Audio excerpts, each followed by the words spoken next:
Xoş gördük sizi. Xüsusi olaraq sizin üçün hazırladığımız bu dərin təhlilə və müzakirəyə xoş gəlmisiniz.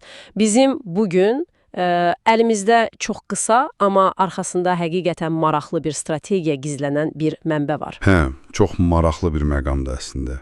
Düzdür. Deməli, məlumat belədir ki, Qarabağ Futbol Klubu oyunçusu Elvin üçün digər klublara, yəni müraciət edən klublara 2 tam fərqli qiymət təqdim edəcək. Yəni, ortada eyni oyunçu var, amma alıcısına görə dəyişən fərqli bir dəyər biçilir.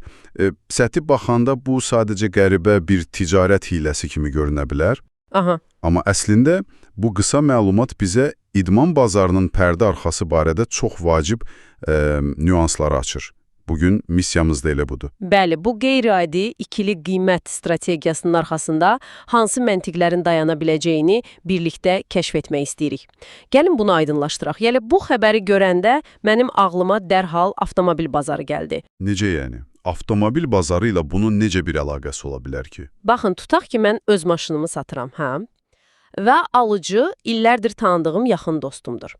Yəqin ki, ona bazardakından daha ucuz, yəni belə deyək, simvolik bir qiymət deyəcəyəm. Hə, çünki ortada bir emosional bağ, bir güzəşt var. Tamamilə doğrudur. Tam tanımadığım birinə isə təbii olaraq maksimum bazar qiymətini oxuyaram.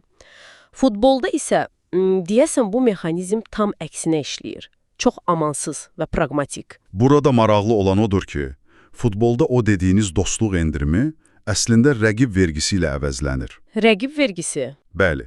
Təsəvvür edin ki, Qarabağ Elvini eyni liqada yarışdığı hər hansı bir yerli kluba satır. Bu o deməkdir ki, gələn mövsüm Elvin onların özlərinə qarşı oynayacaq. Hə, başa düşdüm. Yəni rəqibə güc qatmış olurlar. Yüzdə. Bəlkə də həlledici maçda qol vurub onların xal itirmələrinə səbəb olacaq. Deməli, o yerli kluba deyilən yüksək qiymət əslində oyuncunun sadəcə dəyəri yox, gələcəkdə yarada biləcəyi rəqabət riskinin sığortasıdır. Yəni bu bir növ qəsdən seçilmiş filtr mexanizmidir. Məhz elədir. Amma Avropanın başqa bir liqasından olan, yəni yollarının heç vaxt kəsişməyəcəyi bir kluba daha uyğun qiymət deyilə bilər. Çünki orada heç bir idman riski yoxdur. Bura həqiqətən maraqlıdır. Amma bir dəqiqə, mənim burada bir sualım yaranır. Buyurun. Təsəvvür edək ki, mən alıcı klubun rəhbəriyəm və eşidirəm ki, Qarabağ mənim rəqibimə başqa bir qiymət deyib, mənə isə tam fərqli. Məsələn, daha yüksək bir rəqəm oxuyub. Bu məndə çaşqınlıq yaratmaz? Yəni, fikirləşərsiniz ki, sizi aldadırlar. Hə də, avtomatik düşünmərəm ki, bu klub mənimlə oynayır, məni soymaq istəyir. Bu ikili standart əslində Qarabağın Elvini satmaqdan nə dərəcədə ciddi olduğunu sual altına qoymur. Baxın, əgər bu gizli saxlanılmağa çalışılan bir kələk olsaydı, bəli siz deyəndidir.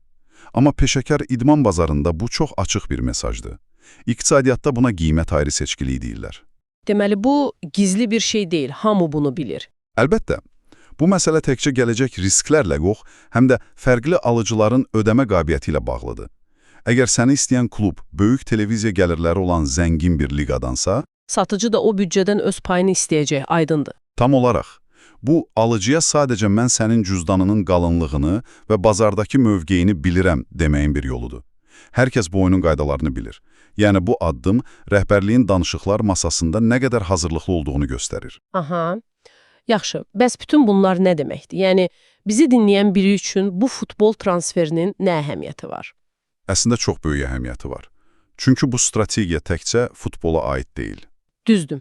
Çoxumuz gündəlik həyatımızda milyonluq transferlərlə məşğul olmuruq, amma məsələn öz karyeramıza və ya biznesimizə baxaq, rəhbərlikdən maaş artımı istəyəndə və ya yeni bir müştəriyə xidmət satanda... Siz də bu cür süzgəçlərdən, ikili qiymət yanaşmalarından istifadə edə bilərsiniz. Dəyər sabit bir rəqəm deyil axı. Bəli, qaya kimi yerində durmur. O qarşınızdakı tərəfin büdcəsinə, sizə nə qədər ehtiyacı olduğuna görə dəyişir. Və təbii ki, o anlaşmanın gələcəkdə sizə gətirəcəyi risklərə görə. Əla nöqtədir.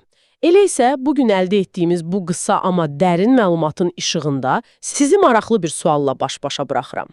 Bayaq müzakirəmizin əvvəlində bir avtomobil mağazası və ya vitrin təsəvvür etmişdi, yadınızdadır. Qiymətlərin fərqli olduğu yer. Məhz o. Əgər siz alıcı tərəf olsaydınız və sizin üçün başqa, yanınızdakı rəqibiniz üçün isə tam başqa bir qiymət etiketinin olduğunu bilsəydiniz, bu psixoloji amil sizin həmin şəxsə və ya məhsula verdiyiniz real dəyəri necə dəyişərdi?